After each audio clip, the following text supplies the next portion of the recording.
You are listening to Castles and Cryptids, where the castles are haunted, the cryptids are cryptic as fuck, and the cults are crimey, criminal, and sometimes not so much. Yeah. If that makes sense. Sometimes they're just a bit more on the paranormal side. Sounds we'll good. get to it. Yeah. Welcome to episode 37. Mm-hmm. Crazy. Yay. I like to remember what episode it is. But yeah, I'm excited. We're chugging right along. Yeah. And that's a pretty good segue, actually, into what we wanted, a little announcement we wanted to make. Yes. Yeah, so Christmas and the end of 2021 is just around the corner. And at the end of December, we just decided we're just going to take a little tiny break before, I don't know, start of season 2, whatever you want to call it. Yeah.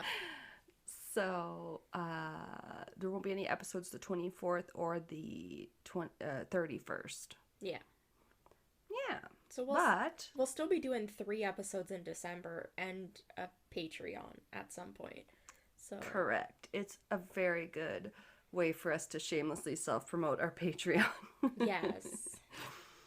Which, as you probably know, you probably all know, it's a good place to go catch up on bonus episodes of your favorite podcasters. Yeah. So if anyone's having a hankering over the holidays for more Castles and Cryptids, it is available for as little as, what is it, $2 Canadian a month? I think. I don't know. You're in charge. You set the prices. I think it was $2. We taught you guys what a toonie was a couple episodes, or last episode. Yeah, and we both learned how to spell it. And But yes, no, it's true. I got our Patreon open here. We have 3 tiers.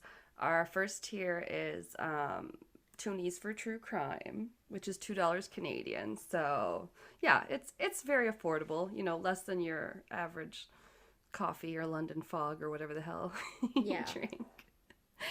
And right now, we have that gets you access to we just recorded the 8th, so 8 bonus episodes, just like our regular ones. They're like deep dives. We each do one case, and they're really good. Yeah, they're still like an hour and a half to 2 hours long. They're not. Oh, of course. They're not really short or anything. No, you guys know what to expect. And then we got 2 bloopers, kind of mini-sodes, and then 1 video mini-sode. Yeah. And it's really cool, some of the topics we've already done too. Actually, I was thinking about this when it's like we've done some alchemy, we've done Ed Kemper now, we've done aliens and government conspiracies, we've done spies. Spies was so much fun. Yeah, that one turned out to be like a badass female spies episode. Yeah, we both picked female spies. I mean, it tracks. Yeah. I love a good badass chick story. Mm-hmm. And we've also done, so we do the same thing where we switch off with the true crime. Yeah. So then we just recorded the one that was forensic etymology, if I'm saying that right. Entomology. And if you want to know the discussion of the perils of me trying to find a case, then you have to join the words Patreon. sound virtually the same. So and are spelled virtually the same. Yeah, I got real confused and wasted a whole bunch of time. So we did the one that's about the bugs. Yeah. Forensic bugs, maggots, all that stuff. Not the one about the origins of words. Although I do love a good word origin. Yeah. Yeah. So that'll be all there to check it out, and plenty more to come. Did I just say the first tier? Yeah. Tell me a little bit about our tiers. What kind of things do you get access to? Yeah. So the first tier is all the bonus episodes, which is awesome. Yeah. Because, like I said, there's already at least 8, so you have at least 8+ hours, at least. Closer to content. I don't know, probably 12 to 16. Yes, gift it to a friend. First tell them about us so they'll know what they're getting. Yes. And then gift it to them. And then we have the $2 true crime, and then we have and then $5 for Bigfoots is the second tier. And for that one you get access to all the bonus episodes and the Patreon shout out, of course, because of course we're gonna shout you guys out on air. We'll be so bloody happy we are anytime we get a patron. Yeah. And then we started doing video minisodes because we're just crazy. We clearly didn't have enough work on our plate with our jobs. Yeah. But hoping to do the one video minisode a month kind of thing. Also, in addition to the bonus deep dives, we already have one on there that we did where we were doing kind of a themed movie night and watched The Big Lebowski and had some White Russians and hung out lot in my of White Russians. Yeah, I hung out like in my downstairs 5. bar. Oh, It they're was good a though. lot of milk. It a lot is. of dairy. That's the thing. That's why I can't drink Caesars. Ooh, I can't do that at all. Ooh. No, and for you Americans and others, the Caesars are like Bloody Marys, basically, but with clamato juice because we're so weird. We have to have clam in our tomato juice. Tomato. Tomato juice. I love it.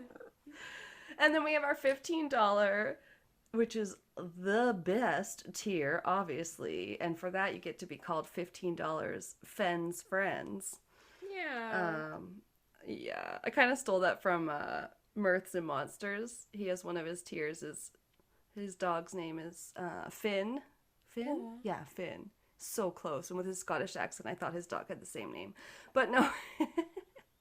But yeah, and with that one's super special because if you're giving us that much, you get to pick a topic of choice. Yeah. So that we will do the episode and it'll be dedicated to you and you get to pick the theme. And if you want to pick a case that one of us covers, even better. Can submit. I'm down with that. Obviously, we have veto power, but... Yeah, I know they do it on Wine and Crime, and sometimes they'll be like, the fan picker picked something really dark, but like, I feel like if people want to hear something, unless it's something really crazy, like, we're probably gonna cover it. Yeah. Yeah. So yeah, there's all that, and then that's our Patreon, which you can more easily find on like our Instagram and our website. Yeah. Then, I mean, you can go to patreon.com/castles and cryptids, but it's just easier if you just follow the links from like our Instagram and our, what's it called on Instagram? In your link in description, link in bio. Yeah. And that'll say join the Illuminati, and that is our Patreon link because our Patreon members are the coolest Illuminati, of course. Yeah. And I got feedback from my sister about the ships episode today. She loved that we talked about the sailors' tattoos and stuff. Yeah, that was cool. Cool. What was I watching? I watched something recently, and it was the new Whatever Explained series. I think it was The Mind Explained or one of those on Netflix. And they They were just talking about Explained on Wine and Crime. That's too funny. I love that show. And I went back to because I had only watched part of the first season, and I went back and one of the episodes was about tattoos, and it was only 20 minutes long, and I'm like, I'm gonna watch this because I'm fascinated by the history of tattoos. It is, and it's good, and it's just quick little documentary. Yeah. That you can just watch because they're literally half an hour. Yeah, and they were talking about how the traditional American tattoos of the anchors, the swallows, the ships, birds, sailors, pinup girls, everything dates back to sailors on ships that were earning these as badges of honor for having sailed through different seas. They would get a certain thing each time they did it, or traveling to different countries. And that was pretty cool. No, you basically took the words right out of my mouth, because she said, "Oh, that's cool that you talked about this," and whatever. But that with the sailor tattoos, I didn't talk about swallow bird tattoos. Yeah. And those mean 5,000 nautical miles traveled. And she has those on her chest. And I forgot my sister has those. Oh, that's really cool. Because she's in the Navy. Yes. So, sorry, Ressa. I did forget. You're right. And it's funny because you said the girl, she also wants to make a sailing to Hawaii so she can get a hula girl tattoo. That totally reminds me of old sailor men that are all wrinkly. I just gotta say. Yeah. I don't know. Tattoos Hula are girl. fun. They're fascinating. Why not? Yeah, they were talking I get it. We about... should do a tattoo episode. Yeah. Like tattoos that like broke the case or just weird tattoos. Who knows? We always come up with the best themes when we're having our tangential ADD moments. Yeah. No. But we should get on with this episode though. Are we doing an episode? Oh, did you guys want to know what the episode was about? I think we talked about it and then we just started talking about everything else. So oh god. In case you already forgot, this episode's about cults. Like me. Yay, cults! We're doing it. I'm sure it's probably one of many, because there's so many cults that can be covered. Absolutely. There's a lot of different ways you can take it. Oh, for sure, yeah. And there's a lot of ones that have been covered to death. Yeah. Jonestown and the People's Temple, and, you know, kind of all the ones that everybody knows. The Heaven's Gate, and their creepy guy with the big eyes. Yeah. And whatever, but yeah, I don't know. I had fun looking up. I was like, weird cults, because I was hoping to get like a list of some obscure ones, and I did. Yeah. Oh boy, did I. That's good. When I was looking up mine, I read like a little blurb about it, and then was like, that sounds super fun. And then in researching, I found out that it's kind of a bummer, their whole deal and everything. So oh no, it sounded good in like theory. Yeah, and then I ended up deciding I still wanted to cover it. So I think I had a hard time picking. Yeah. Sorry. Yeah. We had talked about maybe me going first because mine's gonna be such a bummer. Ooh. Yes. Yeah. You probably should. Yeah. Have you go first. And I may even top up my drink because I forgot it was a bummer. Yeah, And it's Friday. I am in way too good of a mood. I know. Sorry in advance. Okay. All right. I'm as ready as I'll ever be. Yeah. So I have a little warning thing. So my case does take place in multiple parts in Canada. Oh yeah, that's right. Yeah, and originally Canada represent. In not a so great way. So that's okay. We're here to debunk the stereotype. Oh, hang on. Yeah, I'm moving my footstool. Yeah, we're not all that nice. There's bad criminals in Canada. Yeah. So in mine, we had talked when we I think it's in our thing, even our write up about our podcast and stuff, or our trailer or something, that we wanted to cover bloody Canadian history and stuff. And exactly like you said, right. It's not all sunshine and roses in Canada. Yes, and we did, of course, do a Canadian true crime episode 2. Yeah. So we're embracing it. We know. Yeah, mine has a lot to do with that. It also does have minor overlapping with some of the themes associated with First Nations and Aboriginal people and their experiences in residential schools. So obviously, if that's kind of a hard subject for anybody, I maybe wouldn't recommend listening to this one, because it is something that does happen and does come up quite a bit in the case. And that, not to say that I disagree with what you just said, but it's almost like nobody should have an easy time listening to anything like that, but it still needs to be heard when it's a stain on history. Yeah, but if it's I'm sure you'll get to it, but yeah, maybe people don't even know. Yeah, what if it's it like is. specifically triggering for anybody or anything Yes. like that is what I mean. Not Definitely. for the average No, you're listener. right. Yeah. Yeah, you're right. So, and then also, I did want to say, I'm going to be presenting it as, like, neutrally as I possibly can, because there's a lot of stuff between this quote-unquote cult, or I guess, like, religious group, versus the Canadian government. Religious organization. Okay. Yeah. Yeah. And against, like, provincial and Canadian government bodies. And people have very, very strong opinions about it. So I'm going to try and stay as neutral as possible.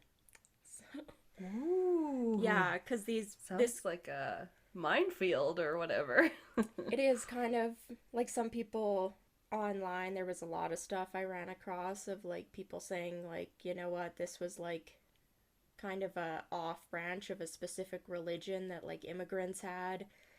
And then other people are saying, yeah, when they did this off branch, they kind of like went into not great things that they were doing. And then other people just are flat out calling them like terrorists and stuff. So there's a lot of stuff going on online when you look up this group. Sure, but it does seem like an overarching theme, as much as I hate the word overarching, but like cults and religious organizations and organizations where people just become too obsessed with something and take it to the bad. Exactly, because that can happen with anything. Oh yeah, I'm grabbing my coloring book. So you can color and be happy. As long as you can't hear it, yeah. Yeah. No, I've never Soothing noticed to me. Hold on. Let me find a dragon to color in my Game of Thrones coloring book. Yeah, so with all of that said, the group I'm going to be talking about is called the Freedomites. I have not heard of them. I had never heard of them either. And the little blurb of why I chose the case literally just said, the Freedomite movement started in Saskatchewan, Canada, and like spread to a few other provinces. And they were like a religious cult that was known for protesting in the nude. That's like the main blurb. And I was like, okay, well, it's a Canadian cult. That kind of sounds cool. You don't hear about Canadian cults very often.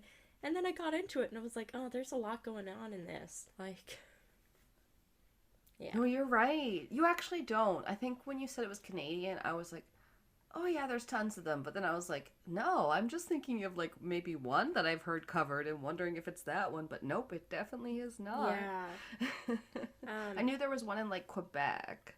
I think I stumbled upon this, you know, kind of as we're researching, kind of in a listicle, so don't know anything. Did not read the nude part even. Just had heard that it was in the west of Canada. Yeah. It's like, whoa. So the Freedomite movement itself started in 1902. It's quite old. And it started in Saskatchewan, Canada. And it actually eventually spread to parts of BC, kind of like rural areas of BC, certain districts. There was a couple of them. And they identified as spiritual Christians who had actually separated and immigrated into Canada, and they were kind of at the time identified as a group of like Russian immigrants who identified as Dukabor. I'm not sure if I'm pronouncing that right. That's what the pronunciation I found online said. Oh, okay. So Dukabor. Sounds like it's probably Russian. Yeah. Okay. So the Dukabors, it's kind of translated as spirit wrestlers. Ooh, that's different. So they're a spiritual Christian ethno-religious group that exists and still exists today, I believe, in Russia. And the ethno-religious, for anybody that doesn't know, because I myself didn't really know what that meant, it just means that this is a religious group that's identified by like a specific ethnic background. People don't really like join into it, I guess. It's more like you're born into it based on your ethnicity and your family. Okay. Yeah. Sometimes that does get confusing Mm-hmm. because certain religions and stuff, yeah, people, maybe they have had people born into them so long that you'll get certain physical traits that are talked about. Yeah. Like with Jewish people and stuff specifically. Mm-hmm. You're like, oh yeah, they look like that. And you're like, how can you look like a religion? But like, it's different for some. Yeah. That's interesting though. So the Dukabor, they were often categorized as folk Protestants, spiritual Christians, sectarians, or heretics. Well, just all sorts of words. And Yeah. people just like throwing around that word heretic, I feel Yeah. like. And Anyone that doesn't believe in what you believe in Yeah. must be a heretic. always, it seems. So the term itself, Dukabor, was originally meant to be like derogatory. So sorry in advance if it's offending anybody. But the no. the group itself did say that they embraced the name, saying, quote, "We are spirit wrestlers because we wrestle with and for the Spirit of God against those things that are evil." So they embrace it. I mean, it doesn't sound like it would be a negative term when you put it like spirit wrestlers, but Yeah, I get how society decides things are offensive. In particular, there's a scene in Jay and Silent Bob where he says a racist slur, but he's like, I didn't realize it was racist. My grandma always said it, and I guess we just should take it back now. We're taking it back. And then he just starts using it, and you're like, oh no, you're offending so many people. But like, I get it. It's just words, right? Yeah. We give it the power. Yeah, so I will be using the word Dukabor, like, obviously throughout my notes. Yeah, There you because go. they, like, embraced it. They, even though it's meant to be derogatory. Okay. The Dukabor back in Russia, as well as when they originally immigrated over into Canada, they typically operated as, like, a single leader community or, like, commune.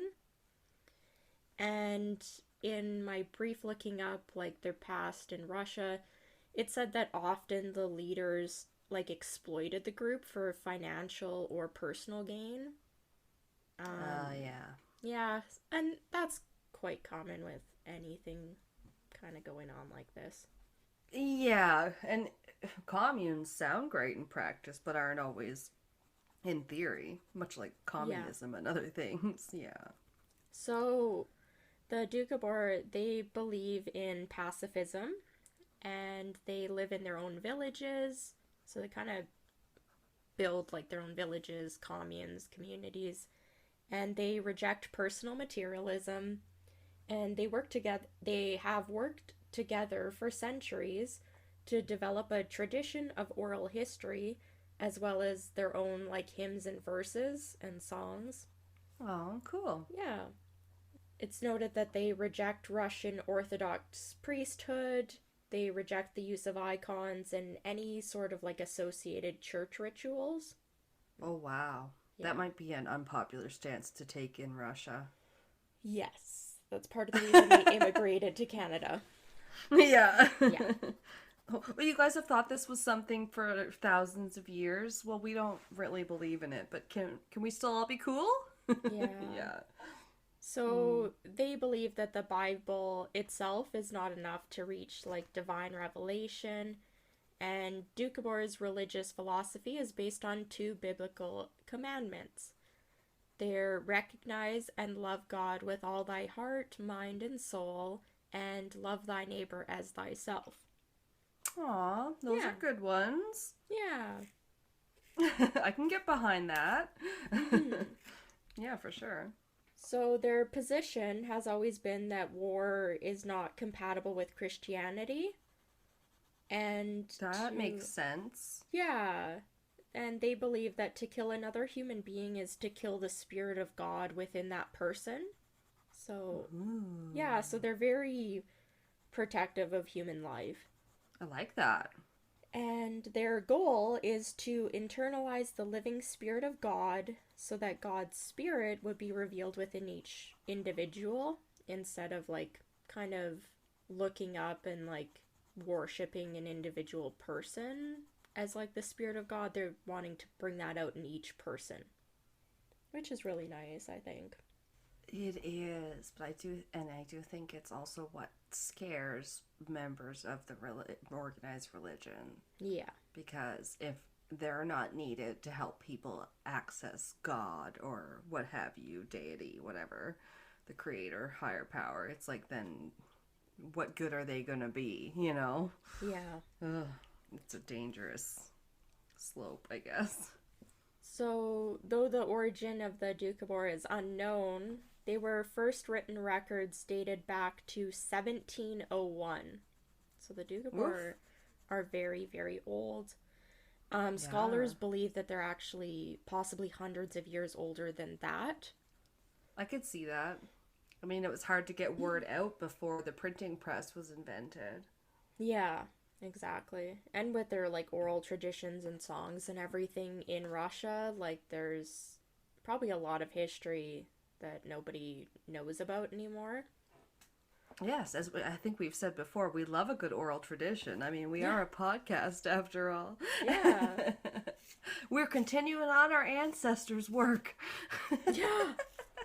We're just broadcasting it to people from a microphone instead of Over a like, campfire. yeah. And So, first we have to research it.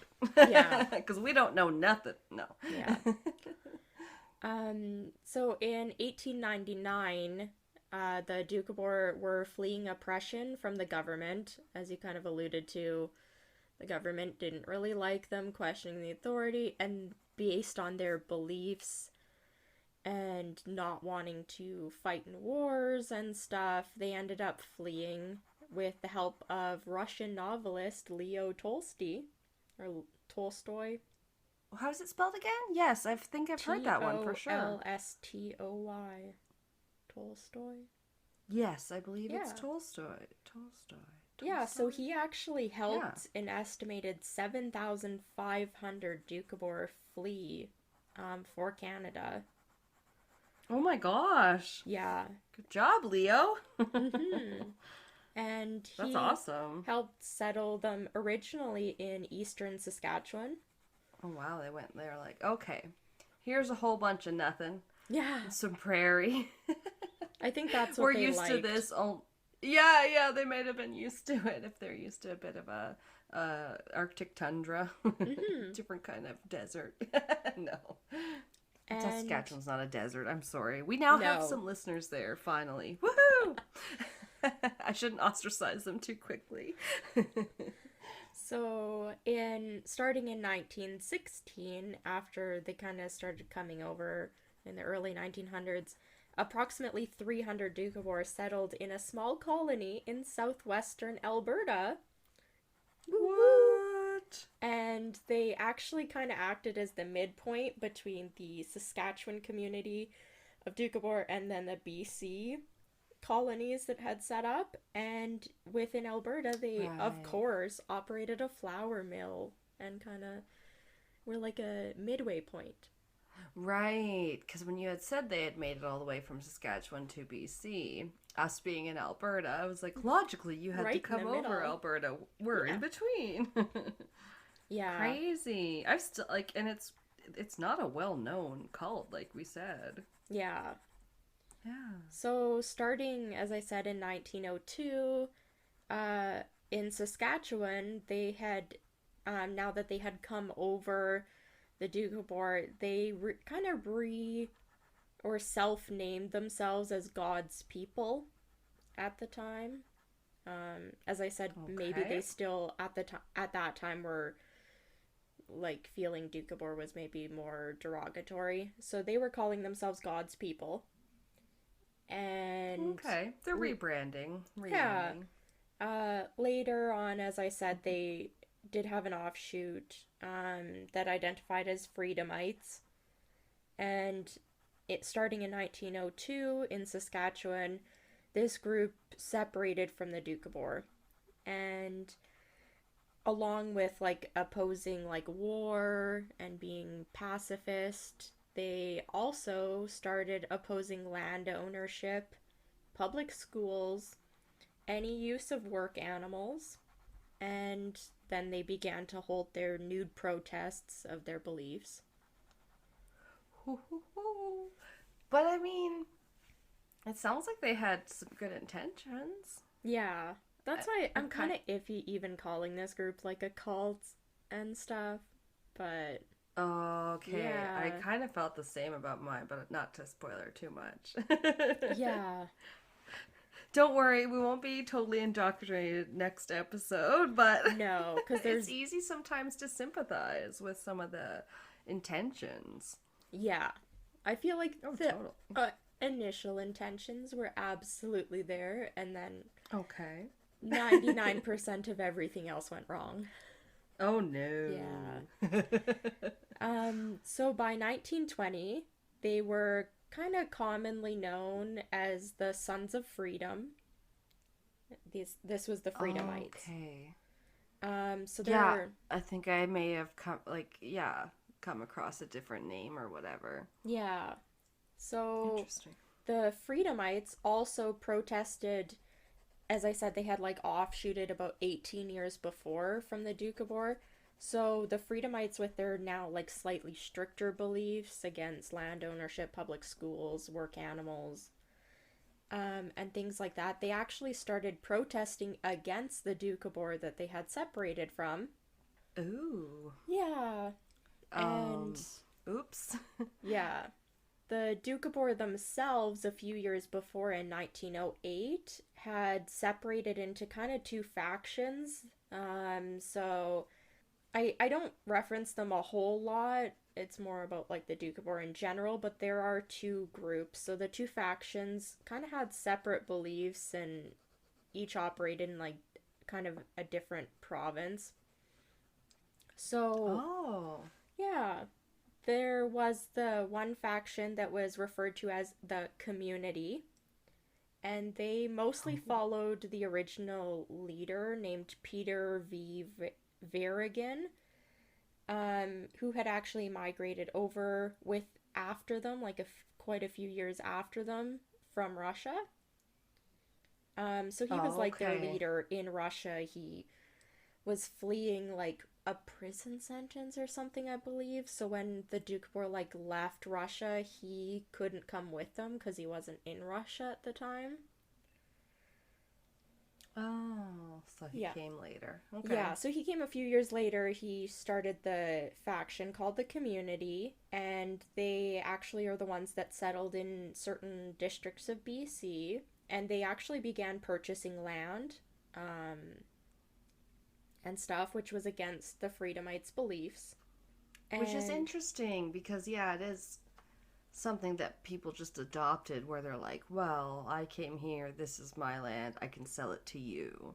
yeah, So I kind of agree with them with the fact that, like, land shouldn't have just been necessarily sold like that, but I yeah, don't know. considering everybody other than First Nations people were immigrants, and then we were the ones selling their land, like, right? Exactly. Yeah. It's the same stories in the States, and, everybody Yeah. kind of knows that one too. Yeah, it's, or anywhere really where an incoming, whatchamacallit, territory is like conquering you. Yeah. Yeah. So there was the community there in BC, and they have Peter V. Varigan in charge of them. And then there was another faction. I don't know who their leader was. I couldn't find it in my research, or didn't run across it. But this other faction was known as the Independents, and they were the ones that Oh my remained in gosh. Saskatchewan, and they actually registered their own land, attended public schools, and then legally became Canadian citizens and everything. So they went like hard the other way. They were pretty assimilated, I guess. Yeah, that's the word I was gonna look for. Yeah. So, back to the Freedomites. So, they met in simple buildings where they kind of, I'd say it's pretty similar to like a very minimalist kind of church. So, simple buildings, they had like benches and probably pews, where they prayed in Russian. They sang their religious hymns and songs and spoke about their religious matters and their community's interests. And their ideals focused on basic and traditional Russian communal living and actions. And they believed in growing their own food, building their own homes, and just simply living like peaceful rural lives. I mean, that's not harming anybody. Yeah. I like it. However, on the flip side to that, they also did tend to take extreme religious action when engaged like during their protests. And they also kind of fell back on like anarchy type attitudes when outside people or governments attempted to like regulate what they were doing. Yeah. So this is where we get to the whole terrorism, possibly cults kind of thing. So conflicts obviously started occurring between the Freedomites and the Canadian government. And this originally mainly started over like schooling and the fact that they lived on land and didn't want to like register it and didn't want to own it and didn't believe in anything like that. Oh, okay. Yeah. So they didn't really like recognize the authority of the government in any way, shape, or form. And that can cause quite a bit of problem. Yeah, that's true. Yeah. So the public and authorities were unhappy because the Sons of Freedom, as they called themselves at the time, they weren't registering like any births, deaths, or marriages that occurred within their communities. Gotta take part in that census. Yeah. And because they opposed the public school system, their children were not attending registered schools, and the government in Saskatchewan and BC chose to legally fine the parents for not sending their children to school. Oh no. Yeah. Okay.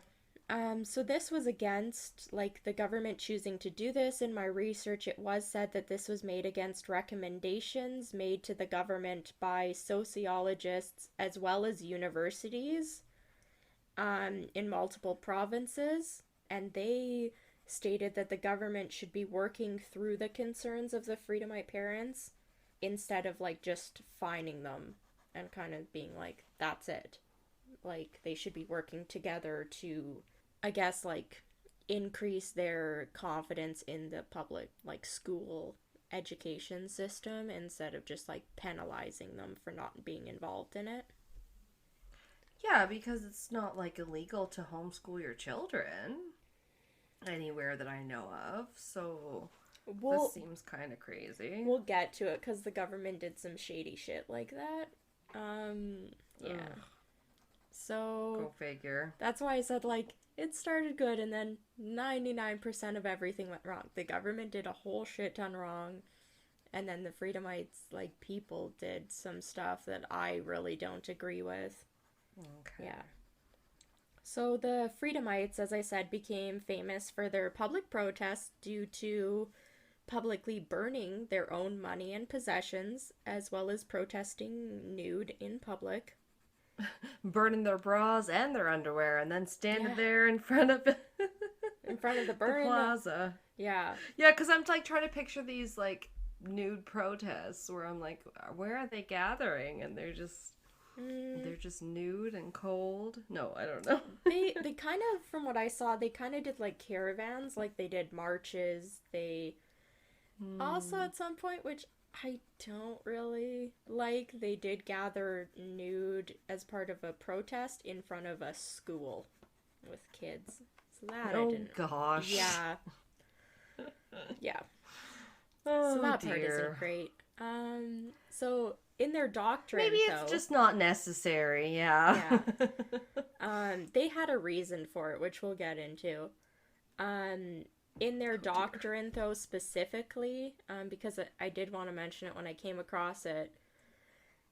So lots of people say that, um, or just report that they're protesting in the nude simply because they were going against clothing as material objects.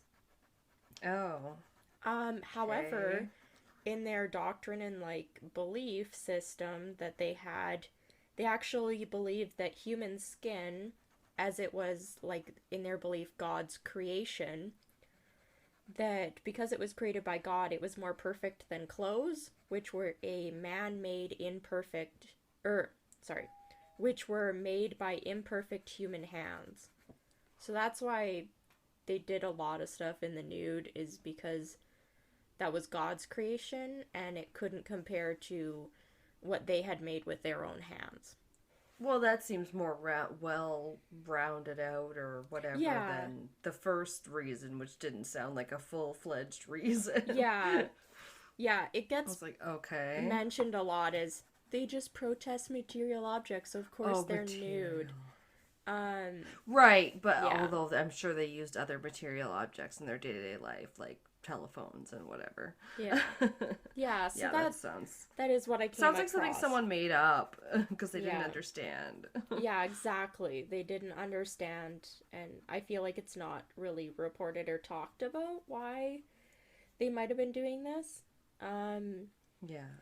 so within the Freedomites, because it's not all of the Freedomites that were kind of acting erratically, I guess. There was a small minority group of them who took a totally different direction and they began committing arson and bombings through mainly the 1920s all the way through to the 1960s. So for 40 years. Ooh, Yeah. not a good look. No. So this was like a minority group of the Freedomites, not all of the Freedomites together. Okay. Yeah. Okay. So, in their The bombings, Freedomites light. The yeah. Freedomites light. I don't know. I got nothing. So in their bombings and attacks, they targeted their like belongings and material property, buildings, including their own, which was kind of crazy to me. Oh. So they would like bomb their own buildings and homes and set their own homes on fire all the time. How indiscriminate of them. Yeah, exactly. The first bombing occurred in 1923, and in 1958 and 1962, two of their own members in this smaller group were killed by their own bombs while trying to make them, I guess. Oh no. Honey, no. If you don't know how to make a what do they call an IED? I don't know. It always sounds enough like IUD to me that I'm like, oh my god, don't get those two mixed up, because like IED is like in experience inoperative something in explosive device. And then the Yeah. other one is like intrauterine Uterine device device. that keeps you from getting pregnant. Yeah. Yeah, Two you don't very mix those different up. things. Yeah. Oh yeah, just a bit. Yeah. So, shortly into their career as like bombers, I guess. This is partly why they're called like what do they what's the word for the one when like the terrorist is like their own kill like it within their own country. What's the word for that? It's something terrorist. They call it. It's not like homegrown. It's like I was gonna say that. A nationalist? no. Terrorist? Within their own country. And they're working against their own country kind of thing? Yeah. Where they're like I know, targeting I just their keep own thinking, people. Yeah. Anyway. I just keep thinking like inside job, Yeah. inside agent. There's a word like, for it. I had it, I just agent? didn't add it into my notes. Okay. Sorry. But yeah, so that's, with the whole bombings and everything, that's why people, like, kind of go along the lines that they became, like, a terrorist organization. Because they were committing all these bombings and arsons. Including in 1924, when the Dukabor leader that was out in BC as part of the community, the Peter V. Verrigan, he was actually killed was killed in a railway car bombing that to this day remains unsolved, but is suspected to be caused by this faction of the Freedomites. Oh, sure. Yeah. I mean, a railway bombing. Yeah. That's not usually how your, like, cheating wife gets back at you. No. Yeah. So, yeah, Peter's son actually ended up traveling shortly after to Russia in order to become the community out in BC's new leader. And in this, yeah, he came over, he called for the Freedomites to give up their more, like, fanatical ways, and then actually ended up working with the Canadian and provincial government in BC to try and help improve the Dukabor relations with the government. That's good. Yeah. Unfortunately, this caused the fanatical group of the Freedomites to significantly increase in number and just become very, very angry. So the opposite of what they wanted to happen? Yeah, pretty much. Oh no. So along with their own property, they also began targeting the Dukabor, I think mainly out in like Saskatchewan and BC. I didn't, other than the thing about the grain elevator in Alberta, I never heard about the Alberta group again, so. Yeah, that's kind of weird. Yeah. We're right in the middle of BC and Saskatchewan, so it would stand to reason that you would have some in the middle that were made on the way or something. Yeah, because they had that community of like 300 of them that, yeah, they don't really seem to be talked about. So the Dukabor were being targeted, as well as the Freedomites were attacking schools in order to resist the government pressure to send their children to school. Oh no. They also attacked railroad lines, bridges, power stations, electrical lines, and even bombed a courthouse. Oh shit. Yeah. And those guys are fucking hardcore. Yeah. Most of the bombings and arsons were committed in the nude. 'Cause why not? What? Yeah. Who wants to lay a bomb? Some sort of fireproof apron, just in case? It's like when you're cooking bacon. Like, you just don't want to take any chances. Yeah. Oh my god. Yeah. Tensions, obviously, and the conflict continued to grow between 1953 and 1959. And this is when the government really fucked up. The BC and Canadian government came in, and they took approximately 200 Freedomite children between the age of 7 and 15 away from their parents in, and this is the worstly named operation I've ever heard, Operation Snatch. Like, fuck the government. Yeah. No! You've got to be kidding! Yeah. This is... Oh my god. Yeah, like, as much as that I didn't want to doesn't even sound real. Right? As much as I didn't want to, like, talk about this or get political on the podcast, this is bullshit. So they came in to... And the name is worth mentioning in itself. Yeah. Oh my god. Okay, so sorry, but they, in all seriousness, like, they were taken to residential schools? Yeah. Okay, and, like, you're gonna maybe talk about what residential schools for people are that don't know? Yeah. So... Okay. Yeah, in Operation Snatch, they were taken by the RCMP, so the police, and they placed Mm-hmm. them in a specific residential school in very like prison like settings. This school was called New Denver, and Okay. yeah, All right. and in this place, like children for many, many years reported abuse, both like sexual, physical, and like psychological. So anybody that, Sadly, yeah, doesn't not know, uncommon. Yeah. residential schools, they were pretty much religious run, like state or provincial schools, where they were really trying to use like religion to kind of, I guess, like extra assimilate people into what they believed a more Canadian way of thinking. So they were kind of trying to take away things that made community a community, or a religious group, or an ethnicity and an ethnicity. Right. Yeah.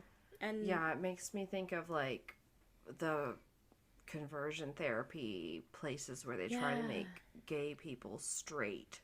Mhm. It's just like completely trying to wash out someone's identity. Yeah. Crazy. And that was kind of like that's the main thing that was going on in these schools, but they were kind of the PR or public relations version of it is we're providing these kids with like knowledge in like social studies and math and history that they wouldn't have gotten otherwise. So we're educating these What? kids. Um, Okay. yeah, which Fucking that's educating them with your white, yeah, I don't know, European history. European history. Yeah. Yeah. Yeah. Oh my god. So I do have a little quote from one of the people that was taken in Operation Snatch. It says, quote, "It was between 5 a.m. and 6 and Elise Erickson's mother had just begun lighting the stove when four RCMP officers barged into their tiny wooden home in the village of Crestova, BC. The child jumped out of bed and hid under it, only to be dragged out by their feet. Elsie and her brother spent the next 4 years in what she said felt like a jail. They were housed with nearly 200 other in a residential school in New Denver, BC." End quote. Wow. Yeah. That's So just so sad. New Denver, this New Denver school was actually the same building that was used to house the Japanese Canadians during the Second World War. So if you don't know Oh, Canadian wow. history, there's a lot of shit that Canadians did to Japanese and Chinese people. Um, I mean, yeah. some of it does go along with the American history. So, Yeah. a lot of our American listeners will understand because Mm-hmm. they'll be like, "Oh, that sounds very familiar. We Yeah. did that too." And like we just kind of followed suit, I guess. Yeah. Yeah. Ugh, Um, I mean, we're all part of North fucking America. yeah.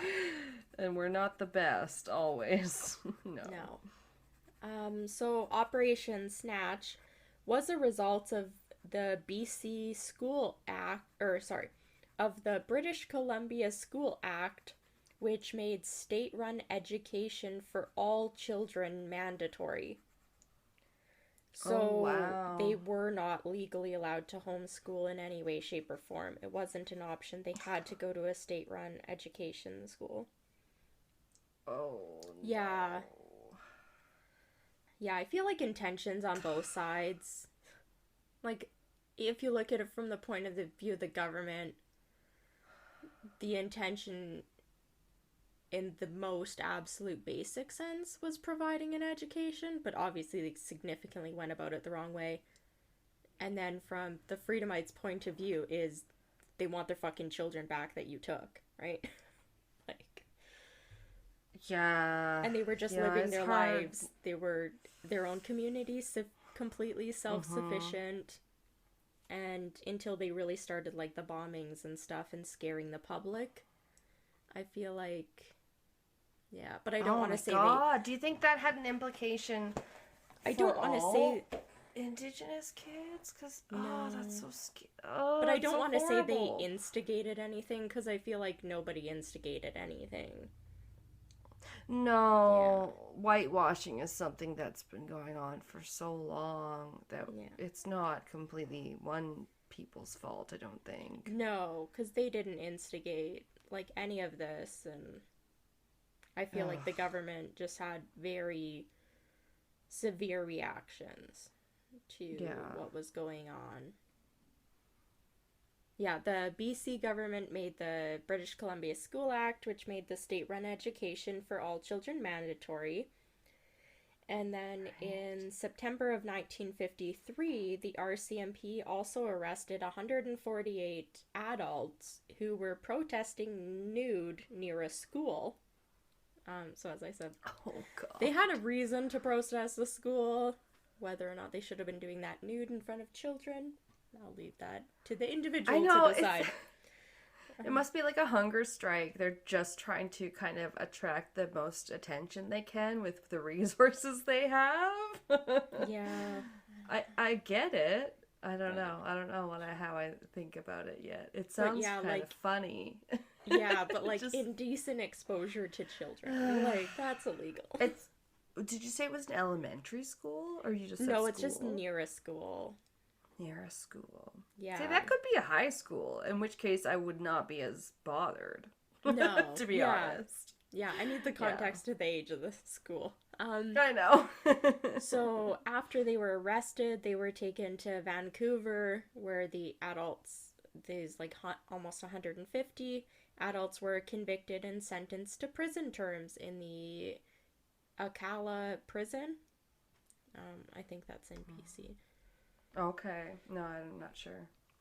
Oh, so this is pretty much like a crazy timeline I just found of a whole bunch of information um that we'll go through. I got rid of some of it because it was just like blah blah, this act was passed, and then it wasn't really talked about again. Mm, So this is kind of like a bare bones okay. minimalist timeline Yeah. um of some of the stuff that was going on. So in 1955, the government considered applying the Protection of Children Act, which would allow the children to be held in New Denver, the residential school, until age of 18, as punishment for being absent from school when they were younger. What? Oh Yeah. my God. Okay, Um, so you missed some school. yeah, Doesn't everybody? right. So the government also performed more raids, and did also take more of the like Freedomite children, including like kids that weren't part of the like fanatical faction of them. So presumably kids that hadn't missed really any school. Well, the Freedomite kids, none of them were being sent to school. Right. Yeah, But again, yeah, then they just kind of enacted that law, like almost just to be a dick. yeah, They're like, oh yeah, homeschool was cool, but we don't like you guys, so now you yeah. can't. I don't know. It does seem That's not when like the government that. seems to be like pulling some bullshit Yeah. here. In Yeah. 1956, the family visits to New Denver were reduced to just 1 hour every 3 months, which is awful. And Wow. it was limited to a maximum of two family members per child, and visits with parents were conducted through the fence that had been installed surrounding the grounds of the school while armed RCMP patrolled. So it's like a prison. Okay. It is 100% a prison at this point. Right. Like, just awful. Um, from what I could find about this time, jumping back, it kind of goes back and forth between the Dukabors. So some of them have kind of like semi-assimilated. Some of them own land, stuff like that. Some of them became Canadian citizens. And in BC, some of them at some point, from what I could find, had lost their right in BC to vote, like in elections. Oh, really? Yeah, I think it might be like at least semi-involvement with what was going on in the other provinces. Huh. But they did some of them did regain their right to vote in 1956. In 1959, Freedomite parents were compelled into swearing before a magistrate, or like government, that they were going to be sending their children to school. And at this time, the remaining 77 children who were in New Denver were released in August of 1959 on the swear that they would send their children to school. Oh my god. It's just scary knowing what we know now about how many bodies were found on those residential schools. And they'll just keep finding more. I don't understand how anyone can call themselves an educational person, an educator, or a religious person, because weren't a lot of them like ran by like nuns or stuff like that? I think almost all of them were. It's so against what Christianity and most religions say they're for. Like, non-violence. Oh, it's really hard to think about. Yeah, but it's fucking happening. Like, not still happening, but like it happened. We can't just ignore it. We can't just. It's not like, you know, the people that want to pretend the Holocaust didn't exist, or any other like genocide. That's fucked and up. even like residential schools in general in Canada didn't stop operating that long ago. I think the last one stopped operating less than 30 years ago. Like, yeah, that's pretty disgusting. Yeah. Like, in the 90s. It took until almost the year 2000 for Canada to stop doing this. Like, I mean, we've come a long way, but still, it still feels too close in our history that we've had shit like that, or slavery, or whatever. So, after the kids were all released from New Denver, back in 1959, there was reviews of director's notes. These were, like, monthly, like, log books he took, or, like, made. And reviews that have happened since, like, New Denver was shut down, revealed that punishments for the children apparently were just often included taking away, like, their family visitation rights. Obviously, knowing what we know now, they were, like, sexually and physically abused. Right. Yeah.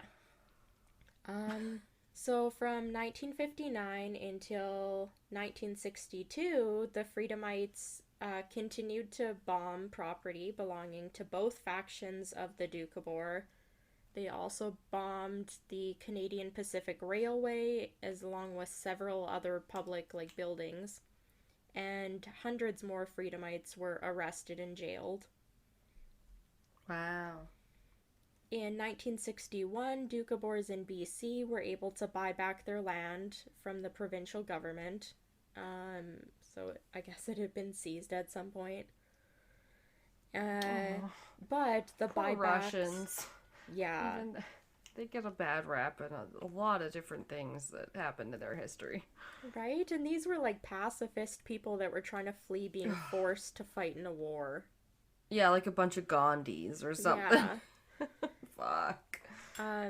So the buybacks that were allowed by the government were restricted to individuals who were not part of a commune.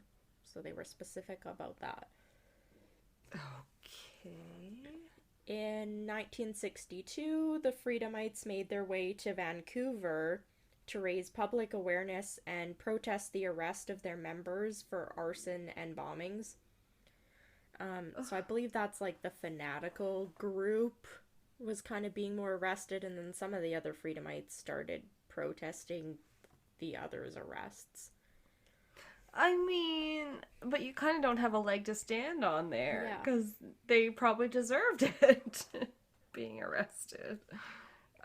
I guess. I mean, I get that maybe they were the original people being arrested were protesting a good cause or whatever, but or they're like protesting their kids being taken from them, but protests as we've learned during the last year especially, they're not black and fucking white. That's for sure. Some bad shit can go on in them, and some people can use them as a screen for committing acts of violence too. Absolutely.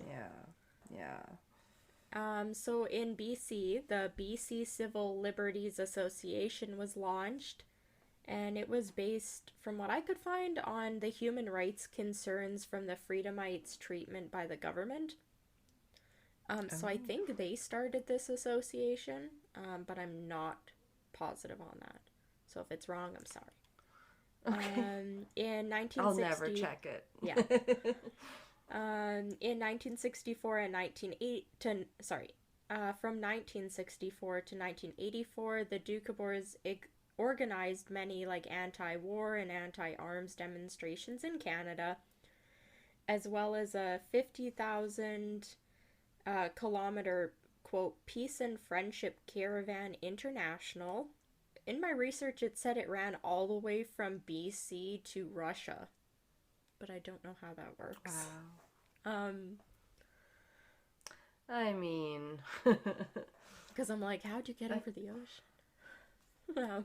Right, it's obviously some sort of network that they're talking about. Yeah. I tried to look it up more or get pictures of it, and I didn't really find anything. There was a different peace and friendship caravan that occurred, and it wasn't this one, so it was hard to look as long as it's not Hands Across America, which they made super creepy once we watched All Us. They defamed Hands Across America and made it creepy. Anyway. In 1971, the government of Canada introduced a new policy of multiculturalism with the intention to commemorate and recognize the diversity of Canadians. So they're trying a little bit more in the 70s. The Kootenay Dukabor Historical Society in BC actually rebuilt a replica of their community home that was near Castlegar following the suspected arson of that building by the Freedomites. Okay, what? The Kootenay Dukabor Historical Society in BC rebuilt a replica of their community home that was near Castlegar after it had been burned down, suspected by the Freedomites. Okay. Yeah. I was just trying to process that because Castlegar is where Pat was born in BC. Yeah. So I was like, the what was what now there? Okay. No, it's just near Castlegar. Near it. Okay, yeah, that's right. Interesting. In 1980, there was the official opening of the National Dukabor Heritage Village in Saskatchewan that was built on the community home. I tried to figure out how this was worded because it was really difficult to understand, but my understanding was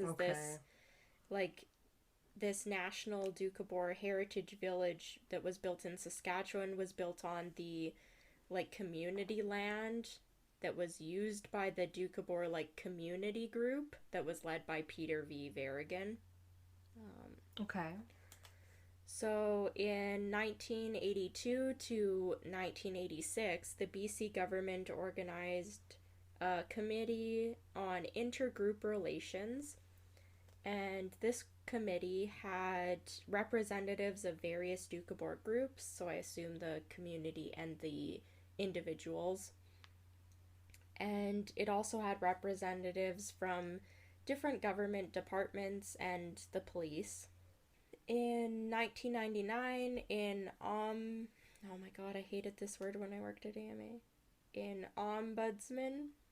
Oh, yes. Yeah. An ombudsman. An ombudsman report called for an apology and recommended the reconciliation for the various groups from the government. Oh, wow. This is getting serious. Yeah. But I mean, as well it should. Yeah. The government did start to kind of formulate a response for this recommendation, and then stated that all lawsuits for abuse from, I assume, the residential schools or prison sentences and stuff, that these lawsuits should be sent to the court, But when any of these lawsuits were sent, they were all unsuccessful. They were turned away or like dismissed. Oh, Yeah. okay.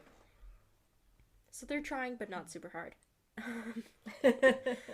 Right. They're like, you can do it, but we're totally gonna turn them down. But you can try. Good luck. Okay. Oh my god. In 2000, the Law Commission of Canada completed an extensive study on institutional child abuse in Canada and produced the report entitled Restoring Dignity. They recommended that provincial and federal governments correct the historical wrongs in the best interest of Canadian society. I mean, we wish we could totally rectify it, of course. Make it all go away and go back in time, make it just didn't happen. Fuck. Yeah. In October of 2004, members of the New Denver Survivors Collective attended the BC legislature hoping to receive an apology and were kind of led to believe that they were going to receive one.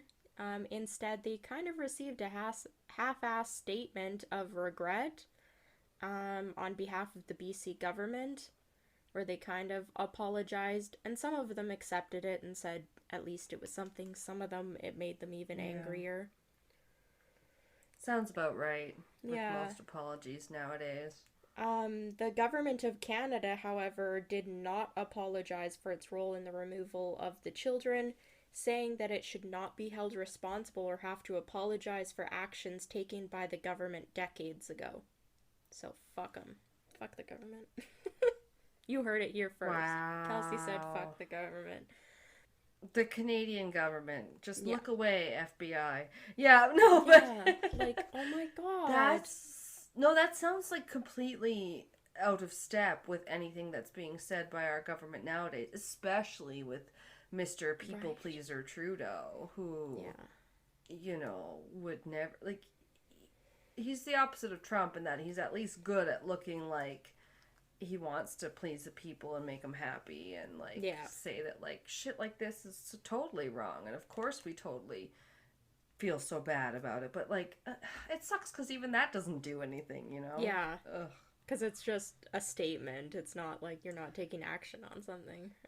That's exactly it. Yeah. I hear a lot nowadays about that, and people call it virtue signaling because you're like saying that you're with a cause, but like at the same time it's like that doesn't really do anything but great. Yeah. Good for you. Yeah. Yeah, so in total, I do have to say, like, the Freedomites did do a lot of shit, and the government was responding to some of that shit, but there was wrongs, I believe, on both sides.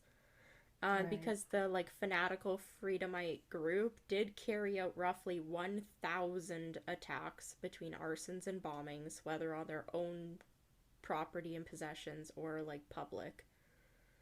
And they caused approximately 20 million in damages. It's probably a lot higher now. That 20 million was, I think, dated back in, like, the 70s. They estimated. It's a lot fucking higher now. And as a result of, through the arson and bombings, at least 20 people lost their lives. Oh my god. So, according to the University of Alberta, the U of A, there are between 30,000 and 40,000 Dukabor descendants that live in Canada today. Most of them do not practice their, like, religious heritage that I mentioned at the beginning, which was, like, very pacifist, like, anti-war. And most of them. Yeah. Except for those few that did tons of damages, just millions of dollars. Yeah, it's kind of confusing because, like, the people that, like, did all the bombings and arsons were a faction of the faction, you know?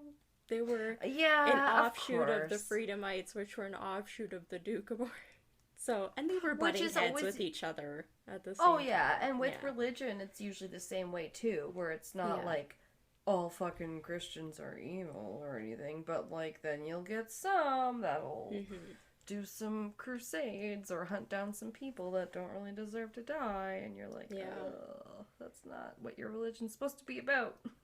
Yeah. I did try and look up if there was anybody that like identifies as Freedomites like now, or what a population or anything at all in the world would be. The only thing I found was like just a quick little thing at the end of one of the articles I read from like this, pretty much from like the early, probably 2004 time.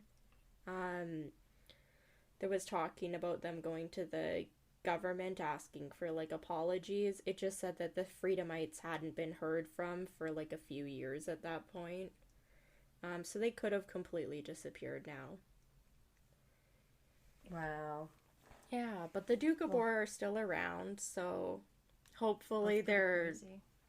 even though they're not like religiously practicing, hopefully they still have, I hope, like a strong sense of community, and this hasn't completely kind of like shit on everything they believe in or that kind of stuff, because they do have some great stuff, I think, that they believed in, and their intentions were really good, and but it can always be soured by bad people, I guess. Yeah, I think that's what is good about different parts of organized religions and things like that is the sense of community. It's like the positive benefits that people get out of it. Yeah. Yeah. But yeah, it can be great, but be careful, of course. Yeah. So that was my crazy, I don't know if part of it was a cult, I guess. Yeah. It's more of a religious movement. I don't know, other than the one faction, if I would call them terrorists, but there was a lot of shit being said about them online that was very bad. A lot of articles I got 2 sentences into and just shut the entire tab down. It was like, woo, nope. Yeah. But it can also get boring learning about the cults that we know did kill a lot of people. Yeah. Everybody knows about People's Temple and Heaven's Gate and blah blah blah, this and that. So these ones are very interesting. And they're a bit more nuanced. Yeah, I thought it was good. Maybe we go around the world all the time. I thought it was nice to bring it back to Canada a little bit, even though it was kind of such a bummer. But yeah. Oh, and I'm gonna take us to England after. Yeah, after this break. Oh, yes. Let's take a quick break. Yeah. To recover. Yes. Scream into a pillow. I'm going to go outside and yell at a forest. No. It's dark out. I'm not doing that. You know me. I'm getting another drink.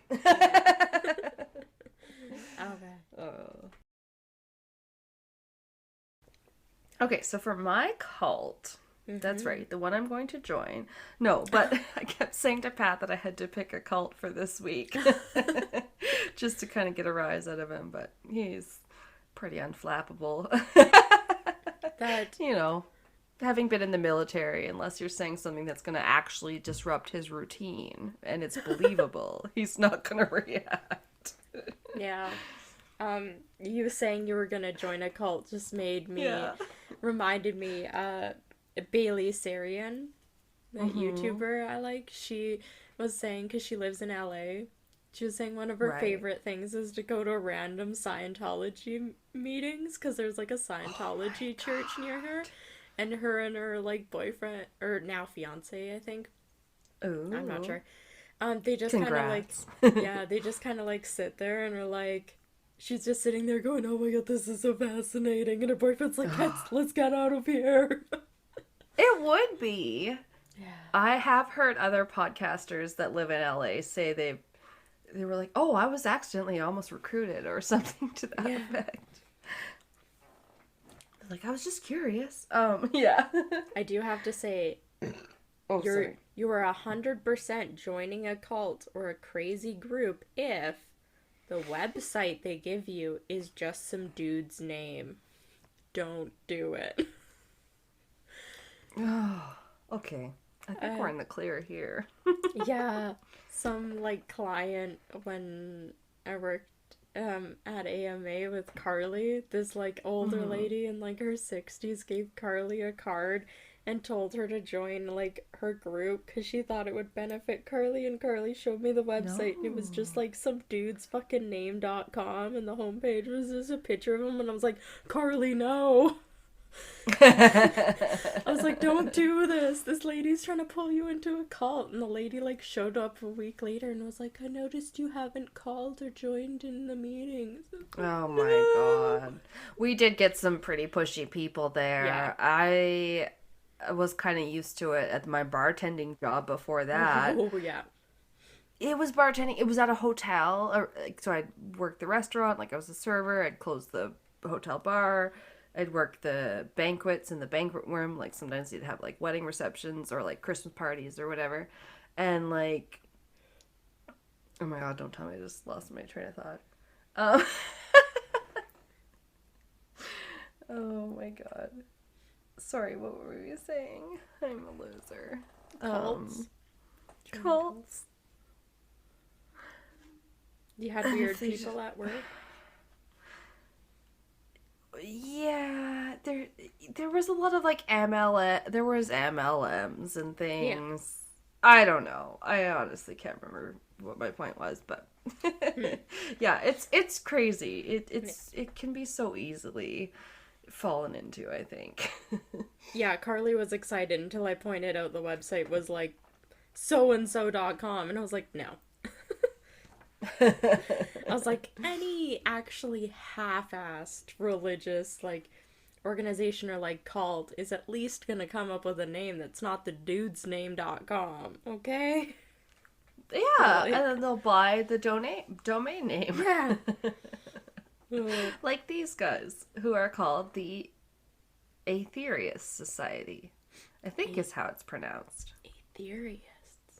Yes, A-E is why I'm saying Aetherius. But yeah, Aetherius Society is how it's spelled. And it was a new religious movement, or I should say, quote, is a new religious movement founded by George King in the mid-1950s as a result of what King claimed were contacts with extraterrestrial intelligences to whom he referred as cosmic masters. The main goal of the believer is to cooperate with these cosmic masters to help humanity solve its current earthly problems and advance into the new age. Which sounds all jolly and good. I know! I think so too! I would love it if you could be like cosmic leaders that know all the answers. Please just give them to us. Oh, totally. It would be great. Feel free to like these guys, because as I said, there's not really any crime. That's in good. mine. Okay. Yay! So yeah, you don't have to be like, oh, they're gonna murder somebody. There isn't gonna be any it wasn't even Kool-Aid. There's gonna be no red juice or whatever. Flavor Aid, yeah. Good. No drinking of the Kool-Aid. No mass suicide. But I was practically drinking their Kool-Aid after doing some research. They were like, we have a seminar in a couple days, and everything was free, and like email sessions, and you'll see. They sound very cool, I think, but I'll try not to preface that too much because I don't want to, or what's the word? Like bias anyone's thinking, I guess. Yeah. You don't want to become like a recruiter for this. No, they don't even have any recruiters. You'll see. Okay. So, yeah, I think it's pronounced the Aetherius Society or the Aetherius Society. It's something like that. I think I came across just the name and like maybe a sentence or two about them when I was trying to find a case. Probably. They were first on one of the lists I looked at. Yeah, because I'm like, when you said the name, I was like, I feel like I know how weirdly that's spelled. But I was like, why? I even think at first I thought it said Cosmic Monsters, and I was like, this sounds interesting, but then it was Cosmic Masters. Which was still pretty interesting. Yeah. We'll get into it.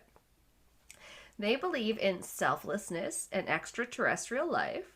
Same. Ooh. Sorry. Yes. Quick little Nope. tangent.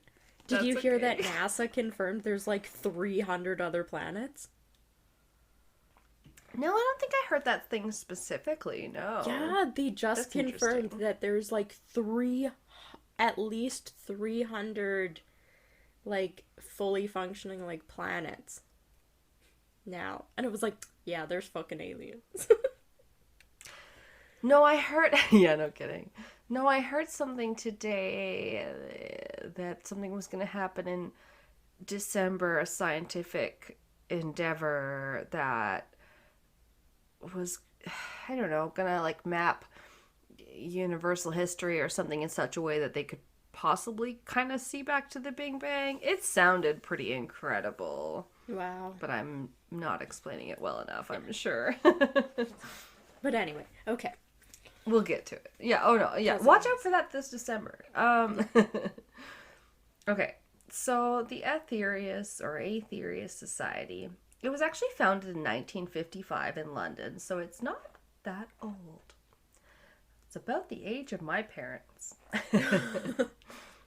who my mom listens slowly but surely. Hey, Mom, 2 weeks from now. No. All right. She said she was stuck on like Slovenia crimes the other day. I'm like, that's okay. It's fine. You'll get there. All right. So now this group has almost 35 centers around the world on 5 different continents. Wow. What I think was interesting about them is that they do believe in Buddha, Jesus, and Krishna. So many of the main leaders of the different religious faiths, I guess. Yeah. If I'm saying that. Yeah. So that's cool. But we'll get into it as we go along. I apologize if my notes are a little all over the place. I like one of the things I watched was like an interview type of thing with a few different people, so they kind of just talked about different things as they came up. Oh, yeah. Yeah. Tried to keep a good timeline.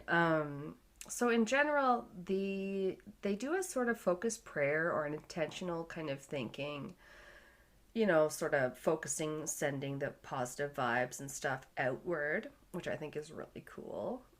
Yeah. Yeah, it's not necessarily worshiping one deity or anything. It's more about energy and stuff, which is neat. For like a religious sort of thing. Yeah.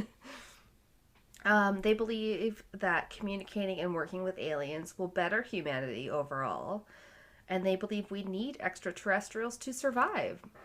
I kind of think that's a great idea, honestly.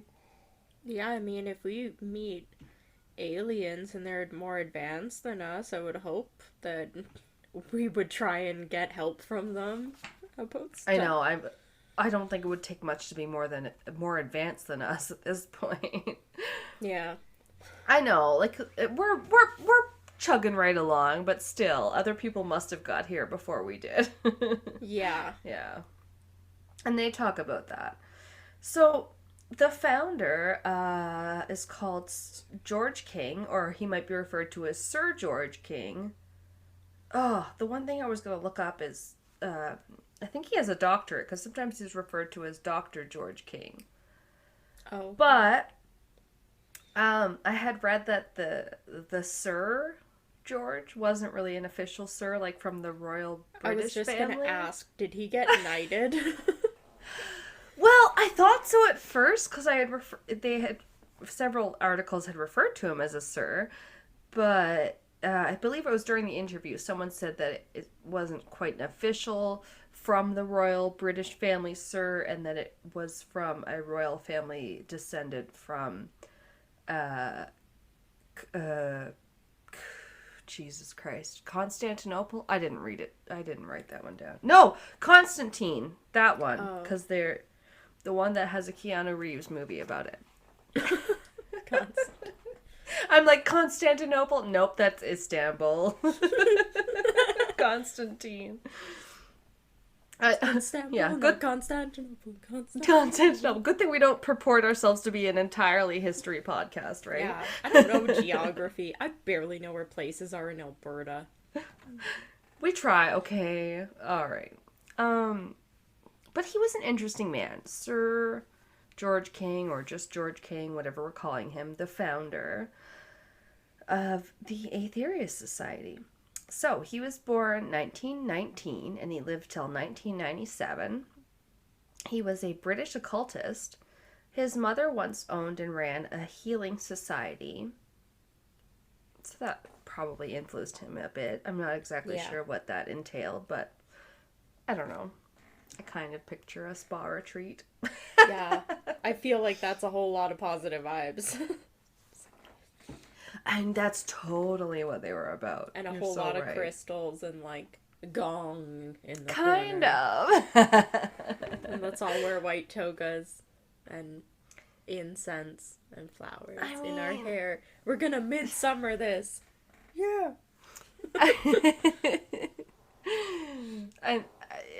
I think so, yes. But also at the same time, I feel defensive because I've studied them. And I'm like, no, they're not that simple.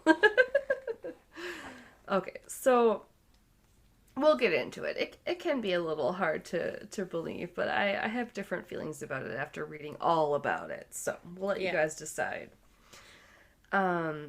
George King, the founder, one morning in March of 1954, heard a voice in his head, basically. It said, "Prepare yourself. You are to become the voice of interplanetary parliament." Ooh. So that shocked him a little bit. But he practiced meditation daily, and so, it wasn't that he wasn't in tune with his spiritual side, I guess. Yeah. So several days later, when he entered one such meditative state, he was visited by one who called himself one of the cosmic masters. And this master actually informed George King of his particular mission. And he went on to say that George had been selected as their primary terrestrial channel. So if that's all true, that's pretty damn cool. He's like just selected as like a representative. So King began to communicate with an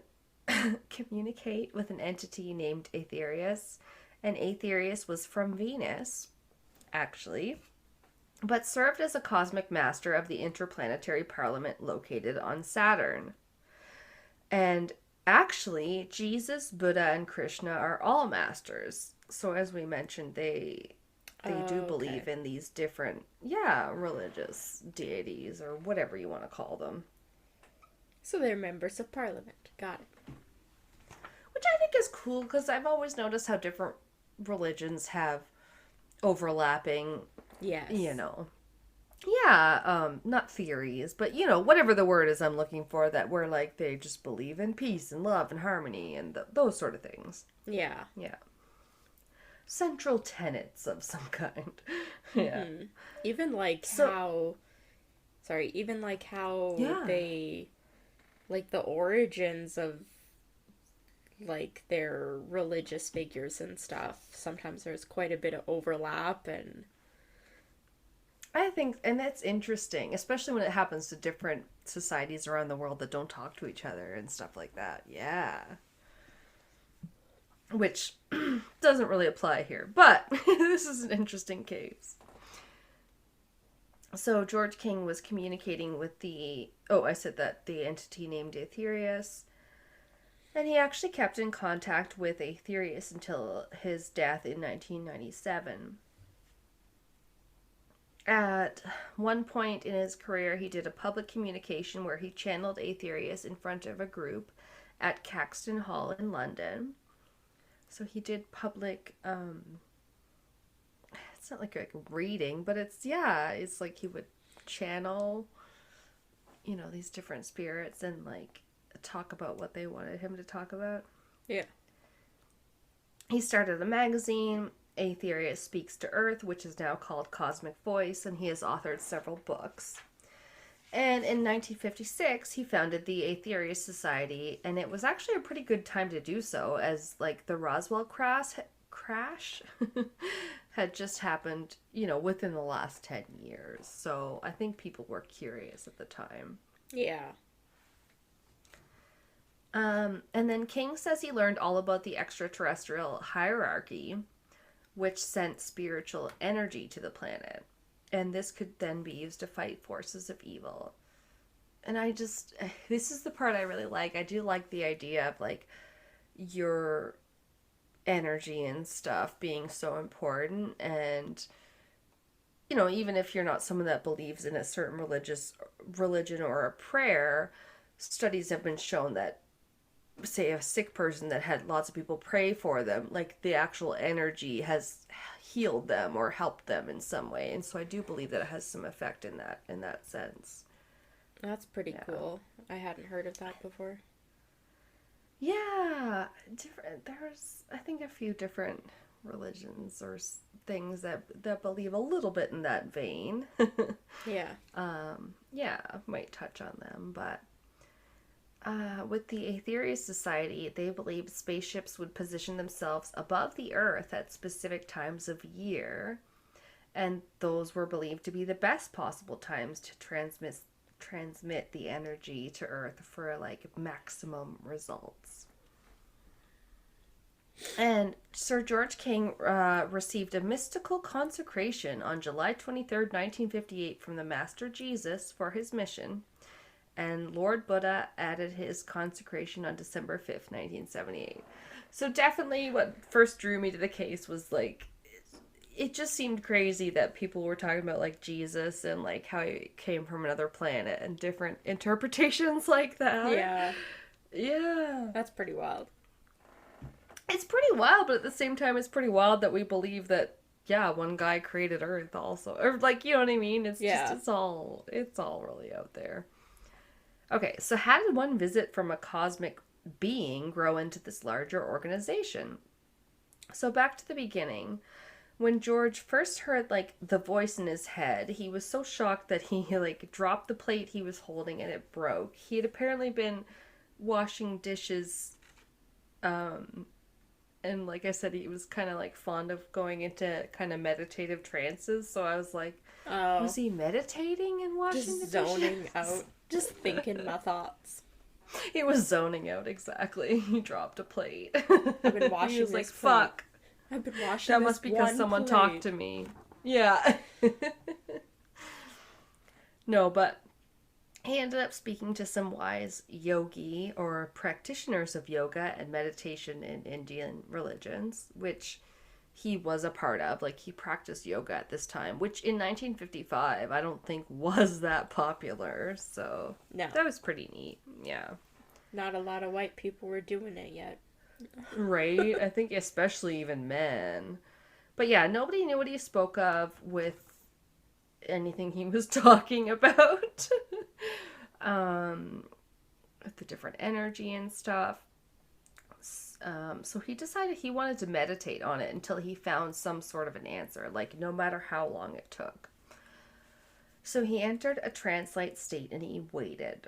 And suddenly a being walked straight through his closed door like it wasn't even there. So it just, like, popped through his front door. And this is the one who told him what his mission was on Earth. Aetherius said changes were coming. Master Jesus spoke through King as well. He basically had to be kind of on standby for any of these cosmic masters to kind of bloop into him at any time that they wanted to speak, is how it was described. That'd be a little bit much. Yeah. It's like that job that you're always on standby for, and you're like, I can't drink, I can't have fun tonight because I could be called out to drive to work at any time. That would suck. Yeah. I think so. All right. So apparently a lot of extremely topical, quote unquote, transmissions came in. Topics at the time like the nuclear experimentation that was going on. The Mars Master warned that this would be very dangerous. The Masters also referred to the many UFO sightings near nuclear test sites. They basically confirmed that UFOs are concerned about us and the aliens are just monitoring us. And I'm like, that's not a horrible idea, that nuclear experimentation is not a great thing. Yeah. And They have some good ideas so far. I don't know. Just This like we send society. out satellites or whatever, they're satelliting Earth and being like, oh, what the fuck are those humans doing? Well, we don't know what we're doing. My God, we don't know what kind of effect anything's gonna have in 50 years. And then Good Chernobyl Lord. happened, and they're like, we fucking told them. Oh, good God. Hey, don't remind us. It's just been a couple episodes since the stupid Japan episode. It's too soon. Ugh. Chernobyl was so good, though. You're right. Yeah. That Netflix special. Ugh. So chilling. Oh my God. Yeah. So, the UFOs monitoring us. That's cool. Cool. Hi. Apparently, yay. The extraterrestrials also told us through King, about humanity's previous civilizations and how we kind of wiped out a lot of them, it would seem like. We've all probably heard of Atlantis, the one that supposedly sank into the sea.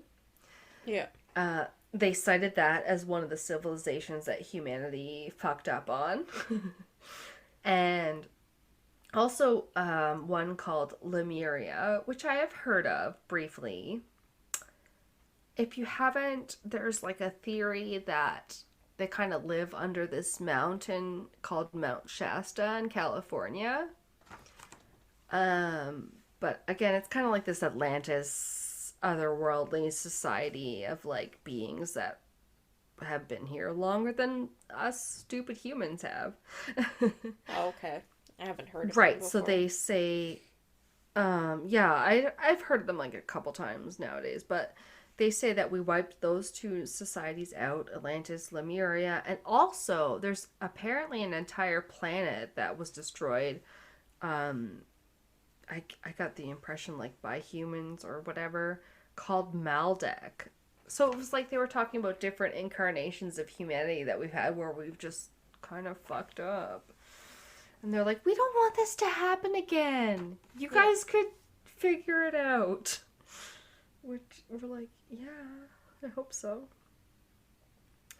So, they don't want us to get to that point again. They don't want us to be wiped out by nuclear disasters or war, but it's this whole thing where, like, they're monitoring us, the aliens and stuff, because they're like, you guys are dumb and you're playing with things.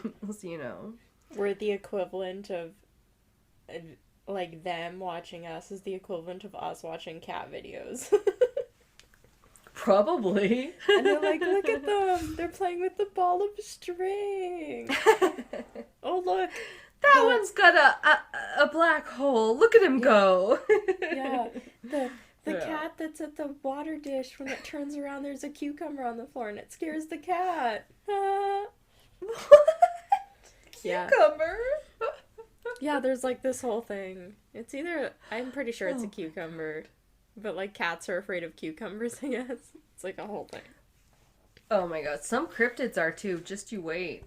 I did some research on one. I did some research on one for a bonus episode that was like very cucumber fond. Okay, I was like, wow. I just wasn't expecting you to say cryptids are afraid of cucumbers. There's one that likes cucumbers. He finds them tasty. It's a whole thing. I don't know. We'll get into it someday. Join our Patreon. Yeah. So Kelsey's like, I don't even know what's going on. You better join. Yeah.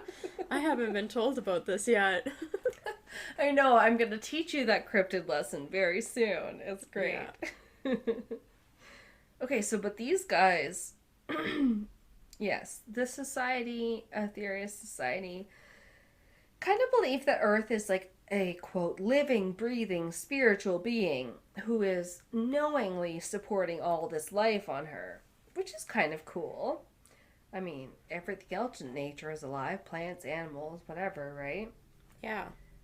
I don't know. So, yeah, she's on her own evolutionary path, which I guess she's Mother Earth. She's nurturing, like I said, she's knowingly supporting all this life. She's supporting humans all this long, but eventually she can't just keep supporting us. She has to go through her own evolution, and we're probably going to keep being idiots. Yeah. So when Mother Earth evolves, she will be like probably changing to a way higher vibration, they figure. And if we don't figure out kind of how to reach this higher vibration, that we might actually be left behind. And I have heard similar things in different books I've read and stuff, which, yeah, it is interesting to think that the more you learn, maybe the higher vibration you can vibrate at. Like, I don't know. It's interesting. It is. It is kind of a little creepy sounding when you're like, oh, those who, aren't there won't make it. It does kind of sound like the rapture or whatever. Yeah. Christians. Yeah. Don't worry, you're just gonna die. You're like, no.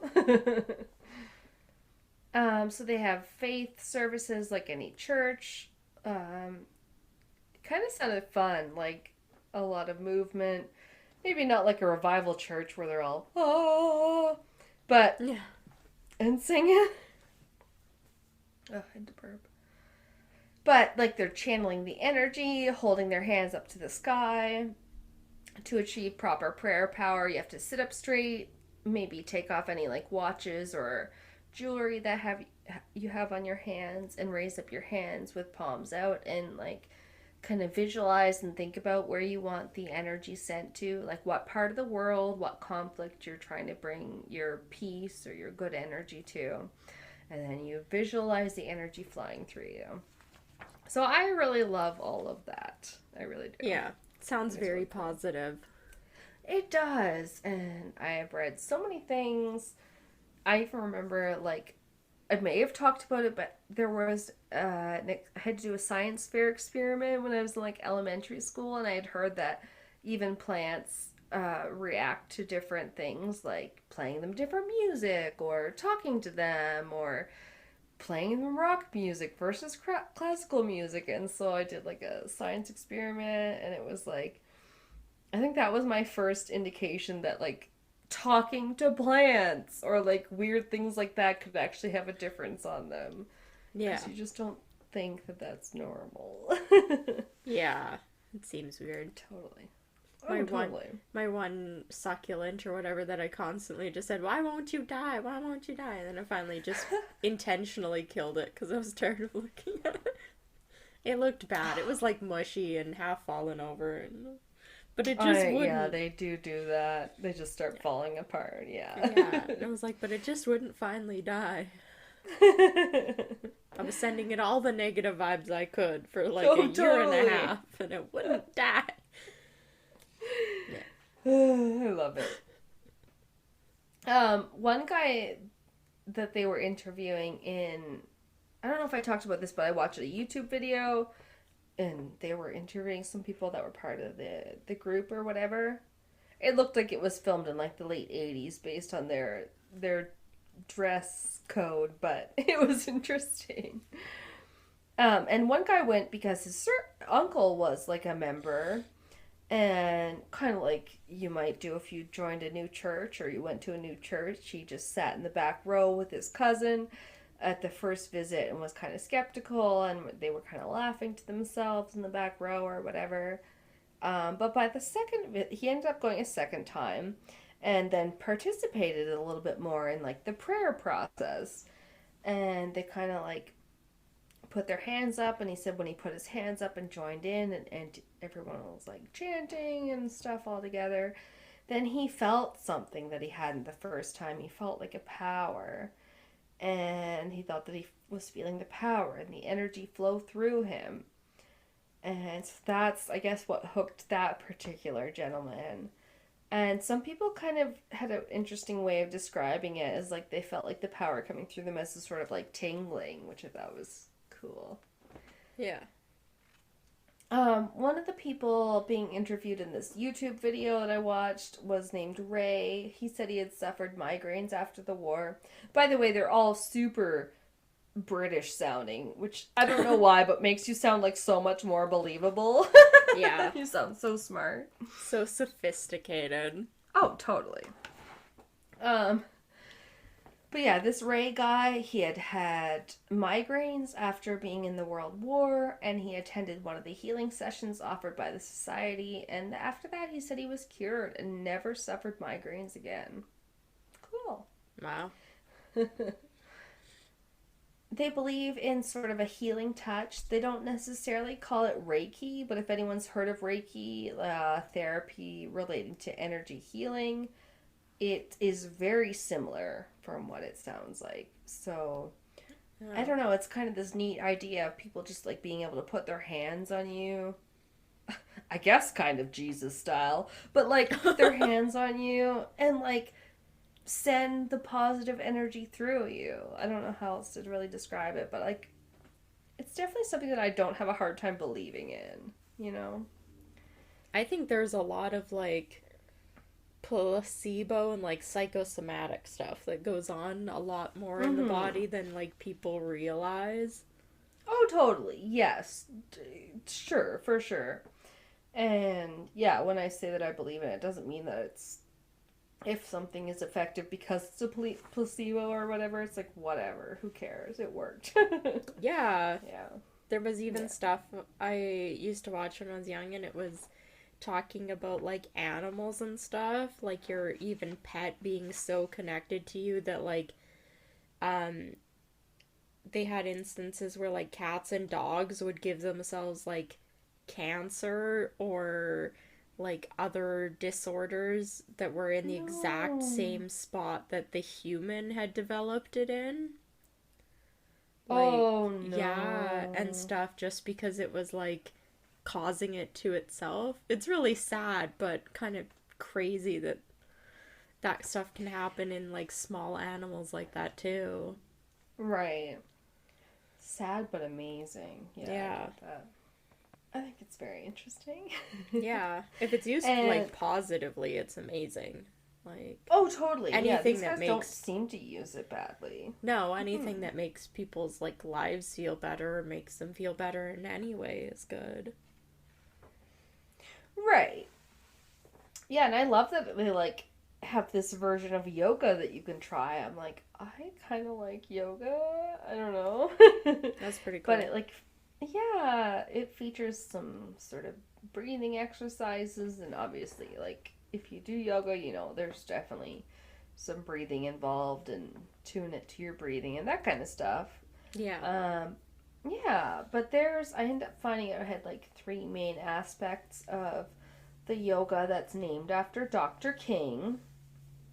Again, I'm sorry. That makes it like this is George King, not Martin Luther, Oh. but King Yoga. The three main aspects: truth, advancement, and service. Truth, wisdom in the search for answers to the meaning of life. Advancement is practices to develop yourself spiritually and attain God realization. And service, a powerful ways of helping others, which I like that. Yeah. No, they do sound cool. They practice sending energy into sometimes what they call a spiritual power battery to help concentrate the power into one spot. I believe to focus it better, but it just to me like seems to give you something to focus your energy on rather than like just praying and thinking in your head like I want so and so to get better or whatever. They just like kind of direct it toward this one spiritual box and then maybe they I don't know if they use the box to spread it around, but whatever. Yeah. Yeah, it's all positive thinking. They also interestingly believe that all the planets are actually inhabited. Inhabited.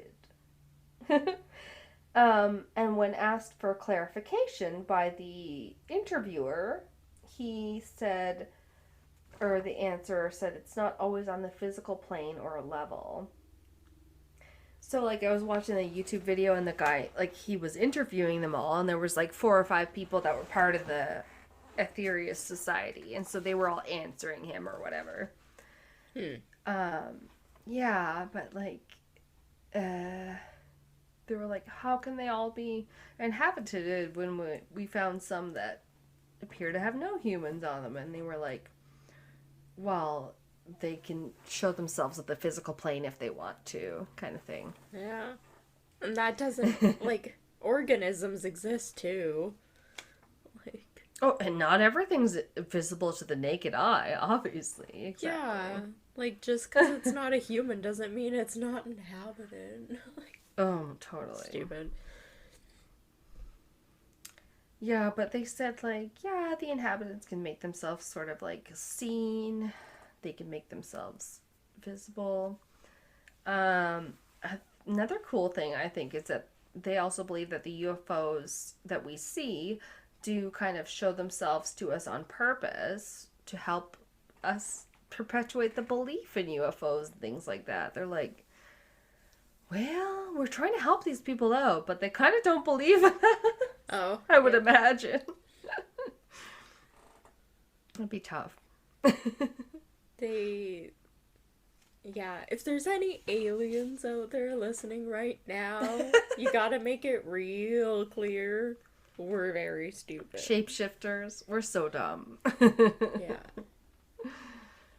But no, I think that's a very cool theory, is that like they're showing themselves to us to prove their existence. Oh yeah, if they have that crazy technology and stuff, you think we're accidentally seeing them?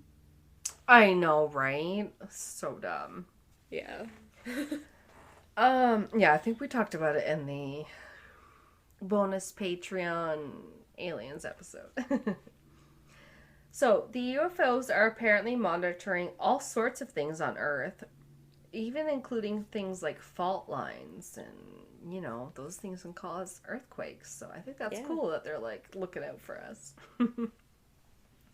But I thought that was also very interesting because they mentioned how that could be a reason, like, why you see UFOs going in and out of the ocean. If they're monitoring fault lines and things down at that level, then it would be beneficial for them to go under the ocean. Apparently, they, of course, have much better technology than we do. They're taking some water samples and air samples.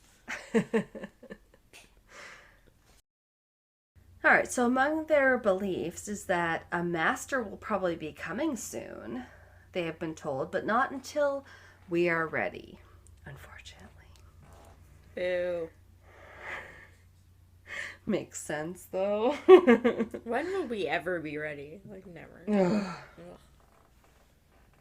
Feels far away right now. Oh, excuse me. Feels far away right now. So, the general public can probably feel all these sorts of winds of change as they are noticing. And that is supposed to happen to kind of wake us up, which is cool. Okay. Although everybody talks about being woke these days, doesn't mean they know anything. That was just my wording. Yeah. This group practices what they call the 12 blessings, which were told to them by Jesus. They're kind of cool. It's kind of like the 10 Commandments, only a little bit more on the, like, positive side of what are you supposed to do instead of what you're not supposed to do, I find. So it's like, I found them on their website eventually. So it was like, 1, blessed are they who work for peace. 2, blessed are the wise ones. 3, blessed are those who love. Aww. Yeah. And with the description of that one, it was not necessarily just romantic love or whatever, but it was like a desire for all life to be risen up. So, loving of humanity, I guess. Yeah, that's nice.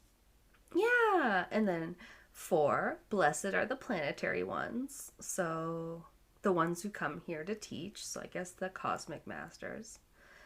And 5, blessed are the thanksgivers. 6, blessed are they who heal.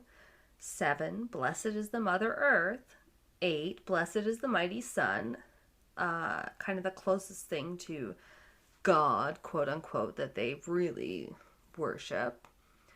9, blessed are the supreme lords of karma. 10, blessed is the great being known as the galaxy. 11, blessed are the supreme lords of creation. These are intelligences who manifest the will of God. And 12, blessed is the absolute, which is more the essence of all things, the creator of the universe and every single part of the universe. Wow. So they don't really necessarily worship one god, but I still think it's very interesting. Yeah. Nature and all that. They actually kind of believe that as our energy goes out, then the nature spirits use that to bring and shape the weather that we get in return. Oh. It was cute the way the lady that they were talking to explaining this said it's sort of like, we get the weather that we deserve. But she said it in a really cute way. What does us in Alberta do to deserve all this snow? Lord only knows. We're like a perpetual scourge on ourselves, like whipping ourselves in the back with winter. Yeah, right. Might as well be in the Arctic. Yeah. I do that when it snows. I go, all right, who asked for snow? Who asked for this? Where are you?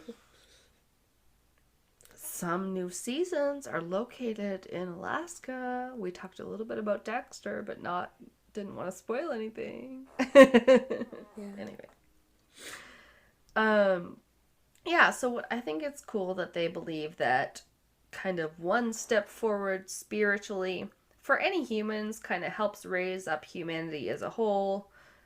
I feel like I'm going to embarrass myself if I reference space again because we had a debate. We didn't know if the Buzz Aldrin last time. I don't know. Yeah. There was a whole thing. It was definitely the right Buzz Aldrin, and it Yeah. was the right human or astronaut. But the hell am I trying to say? Lifts up humanity as a whole. So like there's kind of a saying that like a rising tide lifts all boats. Like an improved economy will benefit all participants. And they believe in this kind of stuff, and they believe that every little kind of step backwards will bring us all back down. So they really think we're all in it together as humanity, I think. And we really are. I mean... Yeah. There's not much you can do just as one person. That's so true. Yeah, unless you're a billionaire. Yeah. So they believe the galaxy is open to us if only we change. Yeah. Lofty ideals. Okay, I'll take a drink. As a group or a cult or religion, they do make their information very public unless you are at work and you get blocked from searching because it's considered a cult. I had to look it up on my phone if I was at work and trying to type it up. But they do not try to convert others to their religion, and they are very open to new members who would like to join. So I like that. I think that's like very anti-Jehovah's Witness, where they're like not pushy door to door, like anything like that. Yeah. I have problems with like groups and do that, and people that like not even really like missionary service that people do, but when it's done in like the wrong way. No, I don't think that's the right way to get someone to join a religion that will help them. No. Is almost by force. Yeah, you're kind of like bullying them into it. It's not really. Yeah, I don't like that. It doesn't seem to be what really like Christianity is all about, in my opinion. Yeah. But yeah, George King was pretty fascinating, even though he wasn't like trying to make a cult that would force people to join. They talked about him a little bit on the video. I think, he died in 1997, so he's dead now, but he was like the founder, and he rode a motorcycle. One guy said it was, quote, faster than anything you or I could, which I didn't know what that was supposed to mean. They were both just normal, like, well, this guy was kind of older. He was talking to a younger, like, the interviewer guy who was interviewing, like, the 5 people that were part of this cult or whatever. Yeah. Anyway, I got the impression he could ride a motorcycle. This founder, George King. He was a practical person, apparently fought the blaze at the Battle of Britain in London.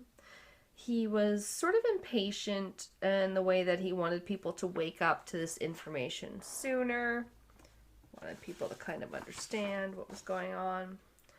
This is how people are describing him. And he would get kind of hot under the collar, quote unquote, about UFO sightings that were sketchy or unfounded. So it pissed him off that the real UFO sightings were getting undermined by the fake ones. And of like people lying. I think so, yeah. I think there were some he found believable and some he found not so believable and was like, can you guys fuck off? Yeah. You not so believable ones. Alright. Almost done. Dr. King believed, like it says in the ancient mystic Upanishads, the Hindu religious texts, that the greatest gift that anyone can give to anyone else is wisdom. And conversely, the greatest crime is to cause confusion by giving people the wrong teaching. And I think that's a very smart quote. Yeah. I like it. Yeah, I think probably the best thing you can give to anyone else is wisdom. I mean, yeah, money can't really buy happiness. But a little bit more on like the teachings of the society. The cosmic masters have mastered themselves. They are called masters because they have, quote, made contact with the God spark within. And they have been helping humanity for thousands of years, and sometimes have been born among us in terrestrial bodies. For example, the Master Jesus, the Lord Buddha, Sri Krishna, Saint Peter, Confucius, Lao Tzu, and Moses, to name a few, were extraterrestrial in origin. End quote. Wow. Yeah, so they kind of think that the reason these different influential figures were so influential was because they had some really particular knowledge, I guess. Mm-hmm. Kind of almost last but not least here, they came to give us spiritual teaching and perform certain other metaphysical tasks vital to the survival of our civilization on this planet. That's what the cosmic masters were trying to do to help us. I don't know if I said it, but yeah, I do kind of agree with a lot of their different beliefs on the channeling of energy and energy for healing, and I definitely think all that stuff just hasn't been explored enough yet, and is really cool. I just tried to write a little bit because they mentioned something they believed in called like the third satellite, and it turned out to be like, yeah, it's kind of like this UFO that they think is circling around our planet that we can't always see. They believe that UFOs have magnetic cloaking fields that can mess up radar and make pictures appear blurry. Which, I was like, that kind of makes sense. Like, their fucking technology would be so out of this world. We can't understand how it makes them move the way it does. Yeah. And half the time when somebody sees it, they can't understand it. Like, how far-fetched is it that it's like they've got cloaking devices that makes, you know, pictures blurry or whatever? That doesn't seem so far-fetched to me. No. So sometimes when people see them, like, blink out of existence, the theory from these folks is that it's them going into, like, a higher vibration that we cannot see. And I was like, that's pretty cool. Like, they probably would have achieved that if there's a higher vibration that can be gotten to. Like, they've been around longer, I would imagine. Yeah. Yeah, I think so. And they probably have some technology that cloaks their signature. And actually, it had been referred to as signature management on the UFO report released by the Director of National Intelligence in June 2020. And so that was in the U.S. Oh, but I think we all know, like, said that the UFOs were unexplained or whatever, those videos? Right. Oh, okay. they like were like, okay, we'll finally like maybe release these Tic Tac so-called videos and like actually get behind it and put our stamp on it and say, yeah, these were our pilots. They saw this shit. It's real. It's just unexplained. Yeah. Yeah. So what was cool I hadn't heard of is that they have been seen like breaking the sound barrier. So if they had been in regular ships and we had seen them go that fast, we would have been like, well, no, you broke the sound barrier. We should have heard a sonic boom. But like with their technology, either it doesn't make any sound when they go off, or they figured out a way to silence it when it goes past the sound barrier. It's crazy. They like have seen UFOs accelerate where they passed the sound barrier and they should have made a sonic boom and they didn't make any noise at all. So it's really weird. That would be so freaky. I know. I'm like, I don't know how to take that, but okay. And last but not least, the Aetherius Society claims that there is a large ET satellite that comes into orbit of our Earth 4 times per year, known as satellite number 3. The controllers of satellite number 3 have chosen to make themselves invisible to the human race so that this would count as a form of signature management. So, yeah, they're saying that this one is like a constant surveillance satellite that they have around us all the time. I guess somewhat like we have like the International Space System kind of hanging up there all the time. Yeah. Yeah, but they're like, no, because we're invisible, nobody knows, doesn't really matter. Yeah, mix it all up with that other space junk we've left up there. Right, but honestly, I've never had to research another cult, and this one didn't have any murders, but I've never been like, well, this one sounds pretty okay. Yeah. Right? They didn't do anything I'm horribly against. Yeah, pretty much everything that they do, like, seems fine. I mean... I know! They're not hurting anybody, they're not trying to indoctrinate anybody or do anything. No, they're kind of literally like those churches where they see, like, they'll be like, oh, it's healed somebody. But they're just, like, putting their hands up and being like, let's heal the whole world. You know? Yeah. I'm just like, okay, I love that. You guys are awesome. Yeah, it sounds pretty great. I mean... Yeah, I kind of had fun researching this one. Yeah. Well, thank you for sticking with us, all of you, including Kelsey. It was a long one. It was. This is, like, gonna be... how long was my segment? I don't know. Mine was only like 5 pages, I swear. It shouldn't be that long. The first half is an hour and a half, and yours is about to hit an hour. Like a minute. So this is gonna be like a 2.5 hour episode. Almost. Yay. Jeez. Come on. You guys want things to keep you going during our hiatus. Yeah. No, but... No, it's true. I don't know. Sometimes you get 3 people on a podcast and you're like, wow, they all delved into it. But yeah, sometimes with us, I'm like, I could delve into it more. What? That was too much for you guys? It's hard. Yeah, there's a lot of crazy shit that goes on.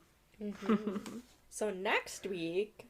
Or next episode, we are talking about the Aztecs, which... Yeah, I'm excited, actually. Should be pretty That's cool. One you don't hear covered a lot.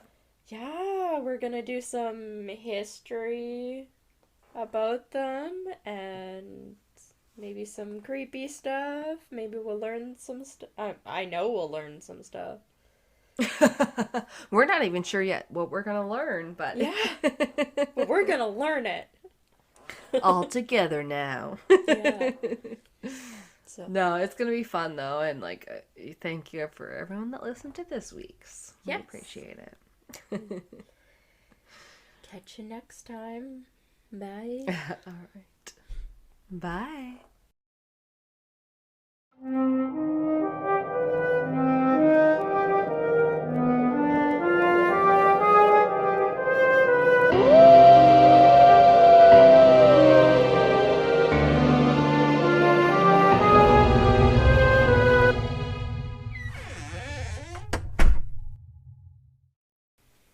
has been Castles and Cryptids. You can listen to our podcast on Spotify, Apple Podcast, Google Podcast, Anchor, Breaker, Pocket Cast, and our YouTube channel.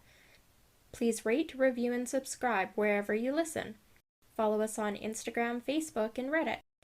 On our website, you can listen to all of our episodes as well as view pictures for each of our segments.